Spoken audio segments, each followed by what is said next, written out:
नमस्कार, आप सभी का स्वागत है।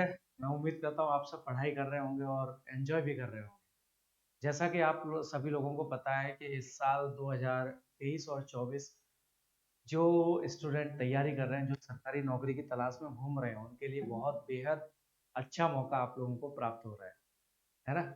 जैसा कि आप सब लोगों को पता है, 18 तारीख को अपना एक एसएससी ने एमटीएस में नोटिफिकेशन जारी किया है और एमटीएस के 18 तारीख से फॉर्म भरने लग गए हैं, तो आप फॉर्म भरने लग जाओ, है ना? और बहुत सारी स्टेट ऐसी हैं, जैसे मध्य प्रदेश एक स्टेट है जिसमें बहुत सारे गवर्नमेंट एग्जाम्स निकाले जा रहे हैं, क्योंकि 2023 में अभी नवंबर में चुनाव होने वाले हैं और 2024 में सेंटर में चुनाव होने वाले हैं। तो ऐसे ही एसएससी एमटीएस ने एक वैकेंसी निकाल दी है यहाँ पे और एसएससी ने एमटीएस में एक वैकेंसी निकाली हुई है। आप जानते हैं मल्टीटास्किंग जो होता है ना, उसमें मल्टीटास्किंग स्टाफ में वहां पर आप एसएससी कई और वैकेंसीज भी निकालते हैं, सीजीएल निकालता है, सीएचएसएल निकालता है, सीपीयू निकालता है। ऐसे ही उसका एक और वैकेंसी होती है जिसे अपन क्या कहते हैं, एमटीएस मल्टीटास्किंग स्टाफ बोलते हैं। आप देख पा रहे हैं, सबसे पहले आपने देखा होगा एसएससी सीजीएल का जब नोटिफिकेशन आया तो उसमें उसने पैटर्न चेंज किया था। ऐसे सीएचएसएल में उसने पैटर्न चेंज किया। यहाँ पर भी एमटीएस में भी एमटीएस में भी एसएससी ने पैटर्न को चेंज किया हुआ है। अब क्या पैटर्न चेंज हुआ है, क्या चीजें, तो थोड़ा सा मैं बेसिक सी चीजें, ज्यादा ज्यादा इस डिटेल में नहीं जाऊंगा, लेकिन जो बेसिक सी चीजें हैं, जो काम की चीजें हैं, वो मैं आपको बताता हूँ। सबसे पहली काम की चीज तो यही है कि फॉर्म कब से भरने चालू हो गए। 18 तारीख से फॉर्म भरना चालू हो गए और 17 फरवरी तक फॉर्म भरे जाएंगे। बेसिक सी जानकारी, जब आप नोटिफिकेशन डाउनलोड करते हैं तो ये बेसिक सी जानकारी आप सभी लोगों को पता रहती है इसके बारे में, क्योंकि पहला ही पेज ये होता है जिसके बारे में सभी लोगों को ये छोटी छोटी सी जानकारियां होती है ना? Last date of online fee payment अपन जो करना चाहते हैं तो 19 फरवरी तक कर सकते हैं, और इसका जो कंप्यूटर बेस्ड एग्जाम जो होगा वो अप्रैल 2023 में होगा, जैसा कि आप नोटिफिकेशन में देख पा रहे हैं। ये हालांकि यहाँ पे टेंटेटिव लिखा नहीं है। वैसे तो ये जो एग्जाम डेट रहती है टेंटेटिव रहती है। टेंटेटिव का मतलब थोड़ा बहुत आगे पीछे चेंज चल जाता है।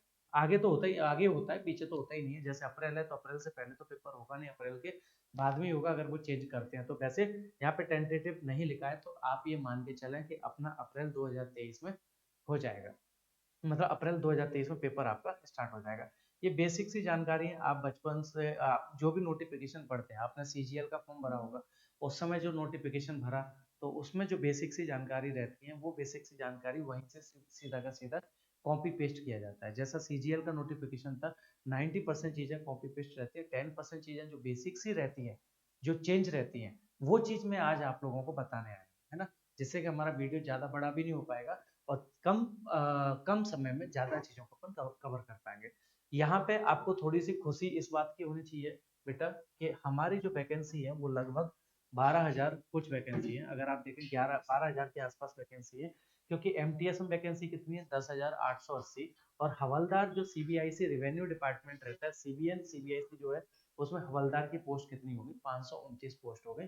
जब आप जोड़ेंगे तो लगभग 11,000 11,000 11,500 के आसपास आपकी क्या हो जाएंगी, वैकेंसीज हो जाएंगी। ठीक है, तो ये आपके पास सुनहरा मौका है, आप आराम से यहाँ पे सिलेक्शन ले सकते हैं।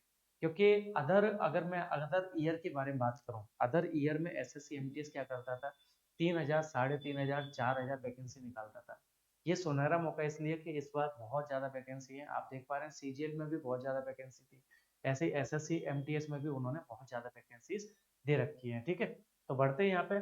सबसे अच्छी पोस्ट है हवलदार सीबीआईसी सीबीएन, अच्छी पोस्ट है, तो आप बिल्कुल दे सकते हैं। एमटीएस भी कोई बेकार पोस्ट नहीं है। एमटीएस क्या होता है, जैसे आप एसएससी सीजीएल से टैक्स असिस्टेंट वगैरह बनते हैं, तो टैक्स असिस्टेंट से जो छोटे होते हैं उसको एमटीएस बोलते हैं। आपका जो अगला प्रमोशन होगा वो टैक्स असिस्टेंट में प्रमोशन होता है। तो इसीलिए अच्छी पोस्ट है, और इसका बेसिक लेवल भी है। आपको बेसिक लेवल का मतलब ये है कि एसएससी सीजीएल सीएचएसएल और सीपीओ का जो लेवल होता है उससे काफी हद तक कम रहता है। क्योंकि सीएचएसएल में कौन भरते हैं, 12th लेवल के।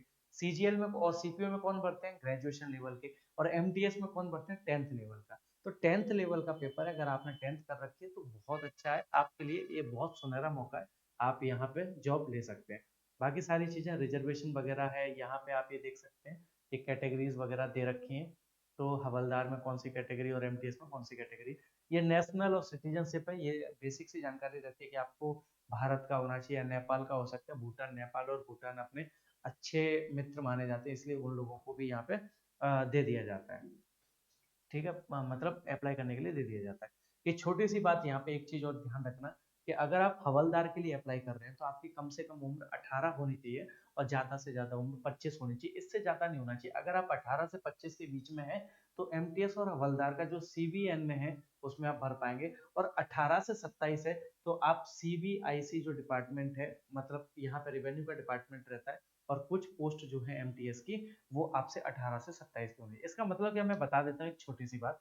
अगर आपकी उम्र 18 से 25 के बीच में है, 25 तक है, तो कुछ वैकेंसीज जो एमटीएस में है, एमटीएस में भी कई प्रकार की वैकेंसी होती है, जैसे एसएससी सीजीएल में होती है ना, कि सीबीआई में होती है, टैक्स इनकम टैक्स में होती है, सेंट्रल एक्साइज में होती है, प्रिवेंटिव ऑफिसर होती है, एग्जामिनर होती है। इस तरीके से ही एमटीएस में भी कई डिपार्टमेंट होते हैं। तो कुछ डिपार्टमेंट ऐसे हैं जिसमें आपको 18 से 25 साल के लगेंगे, और मतलब इसमें एमटीएस में। और हवलदार का जो सीबीएन डिपार्टमेंट रहता है, ये एक्साइज वाला डिपार्टमेंट रहता है। सीबीआईसी जो होता है वो आपका कौन सा, रेवेन्यू डिपार्टमेंट रहता है। यहाँ पर भी जो सीबीएन है, डिपार्टमेंट ऑफ रेवेन्यू लिख रखा है, तो सीबीएन जो डिपार्टमेंट ऑफ रेवेन्यू है, और मतलब उसमें हवलदार की पोस्ट और एमटीएस की कुछ पोस्ट है जो 18 से 25 होंगी, और कुछ पोस्ट ऐसी रहेंगी एमटीएस में, फ्यू पोस्ट लिखा है, फ्यू का मतलब कम ही ऐसी पोस्ट हैं जिन पर आप 18 से 27 साल की उम्र वाले भर सकते हैं, या सीबीआईसी जो डिपार्टमेंट ऑफ रेवेन्यू रहते हैं उसमें आप भर पाएंगे, ठीक है। बाकी कैटेगरी के अनुसार यहाँ पे आपको क्या मिलता रहता है, रिलैक्सेशन मिलता रहता है। ये बेसिक सी जानकारी हो गई। ये बाकी सारी चीजें अगर आपने सीजीएल वगैरह का फॉर्म भरा होगा तो वहां से सीधा सीधा कॉपी मार देते हैं, और तो कुछ है ही नहीं इसमें, है ना। बाकी बेसिक सी जानकारी और मैं बता देता हूँ, छोटी सी और कोई जानकारी इसमें रहती है तो बाकी सारा कॉपी मारते हैं, आप टेंशन नहीं लें। आपने अगर उसमें भरा होगा तो कॉपी मार दिया। यहाँ पे एक छोटी सी बेसिक जानकारी रहती है, इसेंशियल एजुकेशन क्वालिफिकेशन। तो यहाँ पे कोई इसेंशियल एजुकेशन क्वालिफिकेशन है, वो है 10th क्लास। मेट्रिकुलेशन ये लिख रखा है, मेट्रिकुलेशन एग्जामिनेशन। अगर आपने 10वां पास कर रखा है तो आप ये मान के चलें बिल्कुल आप इस पोस्ट के लिए एलिजिबल है। लेकिन 10वां पास जो है ना, 17/2/2023 से पहले का होना चाहिए। ऐसा नहीं कि जो 10th की तैयारी कर रहा है आगे पेपर देगा, 10वां पास करेगा, वो फॉर्म नहीं भर पाएगा। आपने अगर पिछले साल में 10th पास कर ली है तो आप इस फॉर्म को भर सकते हैं। 10th पास है तो आप आराम से उसमें फॉर्म डाल सकते हैं। फॉर्म डालने के बाद आप क्या पेपर देने जा सकते हैं। यहाँ पे डॉक्यूमेंट वेरिफिकेशन वगैरह ये सारी चीजें हैं, बेसिक सी जानकारी। और अप्लाई कैसे करना है, ये एसएससी की साइट पर है, आप देख पा रहे हैं। आप घर से अप्लाई कर सकते हैं, कुछ भी नहीं है अप्लाई फॉर्म भरने में। अगर आप मैं बात करूं, जैसे मध्य प्रदेश में क्या है, एक फॉर्म को भरने में बहुत ज्यादा माथापच्ची करनी पड़ती है। ऐसे एसएससी में नहीं है। एसएससी का आप फॉर्म भरोगे ना तो आप खुद से भी घर पर लैपटॉप पर बैठकर फॉर्म भर सकते हैं, कोई बड़ी चीज नहीं है। और इसका अगर फीस देखेंगे तो 100 रुपए फीस है। ये लिखा है एप्लीकेशन फीस 100 रुपए है, तो ज्यादा चीज भी नहीं है, आप आराम से 100 रुपए दे सकते हैं, कोई दिक्कत वाली बात नहीं है, ठीक है बेटा। अगर मैं इसमें और थोड़ा सा आगे बढ़ता हूँ, ये फीस के बारे में हो गया यहाँ पे, ठीक है, ये फीस के बारे में यहाँ पे हो चुका है 100 रुपए। और अगर मैं थोड़ा सा आगे बढ़ता हूँ, इसमें कुछ और चेंज हुआ है थोड़ा सा। ये सेंटर है, एग्जामिनेशन सेंटर, ये वही सेंटर होते हैं जो एसएससी सीजीएल सीएचएसएल सीपीओ वगैरह में रहते हैं, वही सारा सेंटर है। इसमें कोई भी चीज चेंज नहीं होती है ना। हाँ, ये थोड़ा सा ध्यान रखना, स्कीम ऑफ एग्जामिनेशन। एग्जामिनेशन मतलब कैसा पेपर होगा, किस तरीके से इन्होंने बनाया। तो सबसे पहले कंप्यूटर बेस्ड एग्जाम एग्जाम है। हाँ, ये इसमें एक छोटी सी चीज ये है, क्या है, ये 10th लेवल का एग्जाम। 10th लेवल का एग्जाम होने के कारण क्षेत्रीय भाषा में भी पेपर होगा। जैसे अगर आपको जैसे आप पेपर देने जाते हैं, सीजीएल का पेपर देने जाते हैं, तो क्या होता है, वो क्षेत्रीय पे नहीं होता, वो 10th में नहीं होता, वो ग्रेजुएशन पे होता है। ग्रेजुएशन पे होने के कारण उसमें दो ही लैंग्वेज होती है, हिंदी और इंग्लिश, है ना। लेकिन यहाँ पे जब आप पेपर देने जाएंगे तो इसमें कई भाषाओं का प्रयोग किया गया है उस पेपर में।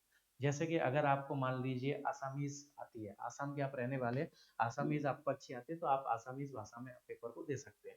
जैसे बंगाली आते हैं तो बंगाली आप आराम से बंगाली की भाषा में पेपर आप दे सकते हैं। गुजराती अच्छी आती है तो गुजराती में दे सकते हैं, मराठी अच्छी आती है तो मराठी में, उर्दू अच्छी आती है तो उर्दू में। इस तरीके से आप पेपर इन सारी लैंग्वेजेसों में रहेगा। कितनी होगी लैंग्वेज, अगर अपन देखें 10 11 12 13, 13 लैंग्वेज में आपका पेपर आएगा, तो कोई दिक्कत वाली बात नहीं। यहाँ पे सबसे बड़ा चेंज जो हुआ है वो हुआ है पेपर के फॉर्मेशन में, फॉर्मेट में। जैसे सीजीएल में चेंज हुआ था ना, सीजीएल में दो थे, टीयर 1 और टीयर 2 वाली नंबर काउंट होंगे। टीयर 1 उसमें क्या रहता था आपका, टीयर 1 क्या रहता था, क्वालिफाइंग रहता था। उसमें आपके मॉड्यूल बना दिए थे कि 30 30 नंबर के, 30 नंबर का गणित, 30 नंबर की रीजनिंग, 3 3 नंबर का हर एक क्वेश्चन रहता था। ऐसे ही यहाँ पे कुछ चेंज किया है थोड़ा सा। और चेंज क्या किया है, यहाँ पर भी आपके 2 सेशन पेपर हो। पहला सेशन जो रहेगा वो मैथमेटिक्स वाला रहेगा, जो आपके गुरुजी पढ़ाते हैं। यानी मैं, तो पहला वाला जो सेक्शन रहेगा वो मैथमेटिक्स का रहेगा और दूसरा वाला सेक्शन जो रहेगा वो रीजनिंग का रहेगा। यहाँ पे 20-20 क्वेश्चन दोनों के आएंगे, यानी पहले सेशन में आपका जो पहला सेशन है वो 45 मिनट का होने वाला है ना, नॉर्मल 45 मिनट का होने वाला है। बाकी कोई कंडीशन सेट रहती है, फिजिकली हैंडीकैप जो रहते हैं, हैंडीकैप जो रहते हैं उनके लिए कुछ कंडीशंस रहती है, तो उसमें 60 मिनट हो जाते हैं। स्क्रैप वगैरह आप देख पा रहे हैं, स्क्रैप्स वगैरह में 60 मिनट होता है। बेसिक सी बात करूं तो 45 मिनट रहता है। 45 मिनट के पेपर में आपके पास 40 क्वेश्चन आने वाले। 40 क्वेश्चन में 20 नंबर गणित होगा, 20 नंबर रीजनिंग होगा। सबसे बड़ी बात यह है कि बेटा जो पहला सेशन, ये पहला का पहला सेशन क्वालिफाइंग है। आपको क्वालिफाई करना ही पड़ेगा। अगर आप क्वालिफाई नहीं कर पाते हैं तो आप दूसरा सेशन के लिए एलिजिबल नहीं होंगे। तो या एलिजिबल होने का मतलब ये, आप अगर दूसरा सेशन पेपर देते हैं तो भी आपका सिलेक्शन नहीं होगा, यदि आप पहला सेशन क्वालिफाई नहीं कर पाते हैं तो। पेपर तो होना एक ही दिन है, तो सेशन वन भी होगा, सेशन टू भी होगा, लेकिन सेशन वन आपका क्वालिफाई होना है। अगर सेशन वन क्वालिफाई होगा तो ही आप सिलेक्शन की तरफ आगे बढ़ पाएंगे। हाँ, आपको ये भी 60 नंबर का है। 60 नंबर का मतलब ये हर एक क्वेश्चन जो है 3 नंबर का होगा। मतलब 20 नंबर, 20 क्वेश्चन होंगे तो 3 नंबर का प्रत्येक क्वेश्चन 60 नंबर का हो गया। 20 क्वेश्चन रीजनिंग के होंगे तो प्रत्येक नंबर 3 नंबर का, तो 60 नंबर का आपका क्या हो जाएगा, पेपर हो जाएगा। ये क्वालिफाइंग है। क्वालिफाइंग का मतलब ये है कि जब आपकी पूरी मेरिट बनेगी तो उसमें आपका पहले सेशन का कोई भी नंबर नहीं जुड़ेगा। समझ पा रहे, पहले सेशन का कोई भी नंबर नहीं जुड़ेगा, बस क्वालिफाइंग करना है। और सबसे बड़ी बात यह है कि जो पहला सेशन है वो माइनस मार्किंग भी नहीं है। तो माइनस मार्किंग नहीं है तो आप आराम से क्वालिफाई कर सकते हैं। 40 क्वेश्चन है, आपसे मान लो 30 भी बन रहे हैं तो 10 क्वेश्चनों में आप तुक्का लगा सकते हैं। तुक्का मतलब हिट एंड ट्रायल खेल सकते हैं, तो भी आपका सिलेक्शन हो जाएगा। क्योंकि यहाँ पे क्वालिफाइंग जो है ना 30% क्वालिफाइंग, अभी मैं नीचे बता देता हूँ, 30% क्वालिफाइंग है जनरल कैटेगरी के लिए, और शायद 25-25% एसटी और एससी के लिए क्वालिफाइंग है। तो वो अपन देख लेते हैं। ओबीसी के लिए नहीं, एसटी और एससी के लिए शायद 20% और ओबीसी के लिए 25 है। एक बार मैं नीचे जाऊंगा तो मैं भी बता दूंगा आपको क्वालिफाइंग कितना दिया हुआ है। हाँ, जो सेशन टू है बेटा, ये सेशन टू के जो नंबर है वो काउंट होंगे। और यहाँ पे क्या है, जो सेशन टू है उसका 1/3 माइनस मार्किंग है। यानी 3 क्वेश्चन अगर आप गलत कर देते हैं तो 1 नंबर आपका कट जाएगा, ये ध्यान रखना। यहाँ पे क्या है, 25 क्वेश्चन आएंगे और यहाँ पर भी हर एक क्वेश्चन 3-3 नंबर का होगा, यानी 75 नंबर का, और ये भी 45 मिनट का रहेगा। यानी टोटल 1.5 घंटे का आपका पेपर होने वाला है, 90 मिनट का। 90 मिनट का पेपर होने वाला है, जिसमें पहले सेशन में आपका गणित और रीजनिंग रहेगा, जो सिर्फ क्वालिफाइंग नेचर है, उसका नंबर काउंट नहीं होगा, और पहले सेशन की माइनस मार्किंग भी नहीं है। दूसरे सेशन की अगर मैं बात करता हूँ तो ये माइनस मार्किंग इसमें है, 1/3 माइनस मार्किंग है, और ये भी 45 मिनट का रहेगा। लेकिन ये इसमें टोटल 50 क्वेश्चन आने वाले हैं। 45 मिनट में आपको 50 क्वेश्चन करने सफिशियंट समय है, आप आराम से कर ले जाओगे। और टोटल 150 नंबर का हो जाएगा। 25 नंबर का जनरल अवेयरनेस और 25 नंबर की इंग्लिश लैंग्वेज एंड कंप्रहेंशन। आपको बता दूं इसमें बहुत ज्यादा आपको क्या रहेगा, कंपटीशन रहेगा। एसएससी सीजीएल में क्या होता था, ग्रेजुएशन लेवल के कर देते थे। एसएससी सीएचएसएल में क्या होता था, 12th और ग्रेजुएशन करते थे। एमटीएस में क्या रहेगा, 10वीं से लेके आगे तक जिसने जो कर रखा है वो सब भरेंगे।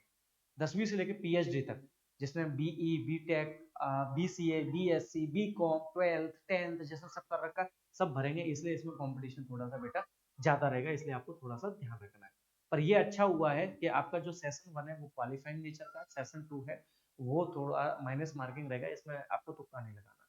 लेकिन आपको फिर भी गणित तो पढ़ना ही पड़ेगा, इसलिए आप मुझसे जुड़े रहें, ठीक है। आगे बढ़ते हैं बेटा, अगर अपन आगे बढ़े, यहाँ पे कुछ मतलब फिजिकली दिए हैं, ये फिजिकल है, इसमें थोड़ा सा आप ये देखना। फिजिकल यहाँ पे हवलदार के लिए होगा, है ना। फिजिकल जो है वो हवलदार के लिए रहेगा यहाँ पे, उसमें तो नहीं रहेगा अपना एमटीएस में। पर मैं आपको बता देता हूँ एक बार फिजिकली क्या रहेगा यहाँ पे। जैसे वॉकिंग रहेगी 1600 मीटर 15 मिनट में, बच्चा भी कर लेगा। बच्चा करने का मतलब ये है, आप अगर पैदल पैदल आराम से चलोगे तो भी 1600 मीटर 15 मिनट में आप आराम से कर ले जाओगे। मतलब पैदल चलने का मतलब ये नहीं है कि बहुत ही ज्यादा पैदल चलना। जॉगिंग जॉगिंग रूप में, अगर आप जॉगिंग रूप में करते हैं तो 15 मिनट में 1600 मीटर आप आराम से कर लोगे। 1 किलोमीटर 20 मिनट में महिलाएं आराम से कर लेंगे, ठीक है। फिजिकल स्टैंडर्ड टेस्ट ये ध्यान रखना, हाइट जो है 157.5, लगभग ये शेड्यूल्ड ट्राइब्स असम वगैरह में है। और ये 152 जो है ये रिलैक्सेशन है, ये तो हाइट में। तो यहाँ पे 157 सेंटीमीटर दिया है। और यहाँ पे अगर आप आसाम गोरखा मेंबर हैं, ये गोरखा मेंबर से ये ट्राइब्स शेड्यूल्ड ट्राइब्स वाले हैं, उनको 5 सेंटीमीटर का रिलैक्सेशन मिलेगा मेल कैंडिडेट में।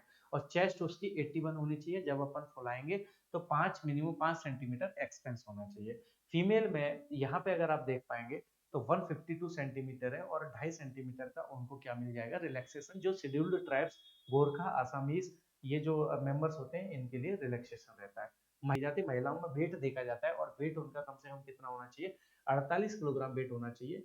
रिलैक्सेशन इन वही शेड्यूल्ड ट्राइब्स आसामीज गोरखा में आपका 2 किलोग्राम का रिलैक्सेशन मिल जाता है। ठीक है बेटा।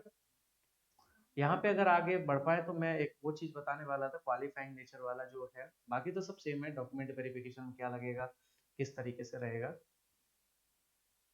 है ना। तो ये बहुत सुनहरा मौका है आपके पास सिलेक्शन लेने का। इस वक्त मूड में है सरकार आपको जॉब देने के लिए। यहाँ पे मैं ये चीज और बताने वाला था कि जो सेशन 1 है एज वेल एज सेशन 2 है, जो कंप्यूटर बेस्ड एग्जाम है, तो कम से कम 30% मार्क्स आपके होने चाहिए, यानी 40 क्वेश्चन आने हैं ना सेशन 1 में।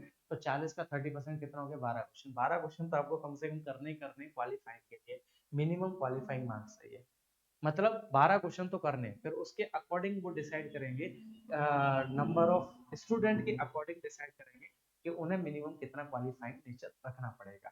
जब ये 12 तो होना ही होना चाहिए। अगर जैसे मान लो ज्यादा स्टूडेंट क्वालिफाइंग हो गए तो वो क्या करेंगे, उनको पता चला कि यार 15 क्वेश्चन के बाद तो ज्यादा, 15 क्वेश्चन के बाद हमारी क्राइटेरिया में स्टूडेंट आ रहे हैं कि 15 क्वेश्चन के बाद इतने स्टूडेंट हमें चाहिए, उतने क्राइटेरिया में आ रहे हैं, तो वो क्या करेंगे, क्वालिफाइंग 15 कर देंगे, 15 क्वेश्चन कर देंगे। 15 क्वेश्चन का मतलब 40 क्वेश्चन का 15 निकाल लेना, जो परसेंट आएगा वो आपका क्वालिफाइंग हो जाएगा। लेकिन फिलहाल उन्होंने ये कहा है कि जब आप पेपर देने जाएं तो अपने दिमाग में ये बात डाल के जाएंगे कि जो जनरल कैटेगरी के हैं वो 30% मार्क्स होने चाहिए, और ओबीसी और ईडब्ल्यूएस के हैं उनके 25% आने चाहिए। इसके बाद अदर जो भी कैटेगरी है, S T, S C, physically handicapped वगैरह जो कैटेगरीज रहती हैं, या फिर जो गवर्नमेंट से रिटायरमेंट रहते हैं, आर्मी वगैरह से जो रिटायरमेंट रहते हैं, उनके लिए जो क्वालिफाइंग है वो 20% है। बाकी तो सब नॉर्मल चीज है, इसमें और कुछ चीज बताने वाली बात नहीं है। तो आपके लिए ये बहुत सुनहरा मौका है, अच्छे से मेहनत कर लो, अच्छे से तैयारी कर लो। मैं दावे के साथ कह सकता हूँ आपका सिलेक्शन हो जाएगा, 100% सिलेक्शन हो जाएगा। इतना अच्छा मौका है, बस ये है कि इसमें थोड़ा कंपटीशन ज्यादा रहेगा, है ना। इसीलिए आपको थोड़ा डेडिकेशन के साथ समर्पण भाव से मेहनत करनी है। अप्रैल में आपका पेपर है, सफिशिएंट टाइम है आपके पास सिलेक्शन लेने के लिए। तो फिर आज के लिए काफी है। यूट्यूब पे जुड़े रहिए, मैं आपको मॉक टेस्ट वगैरह सारी चीजें प्रोवाइड कराता रहता हूँ, तो आप मेरे साथ जुड़े रहिए। आगे भविष्य में यूट्यूब से आपको फायदा ही मिलेगा। जय हिंद दोस्तों।